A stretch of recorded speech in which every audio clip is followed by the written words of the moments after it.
দাদা শুনছো? শুনলাম নাকি লোকজন নিয়ে আমাদের মিটিং এর দিকে আসছে। তাই নাকি? আসতে দে। আরো শুনলাম বাইক নিয়ে আসছে নাকি ওরা। দেখুন, উল্টো পাল্টা কথা অনেকে অনেক কিছুই বলতে পারে, কিন্তু কাজের সময় বোঝা যায় কে আসল লোক।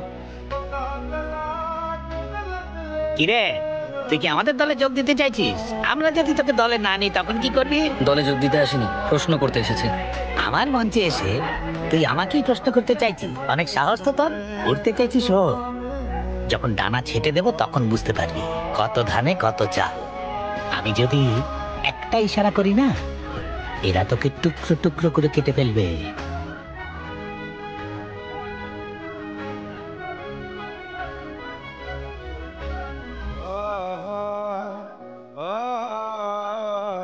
এই রাজ্যের 32টা জেলায় 32 রকমের সমস্যা রয়েছে স্যার।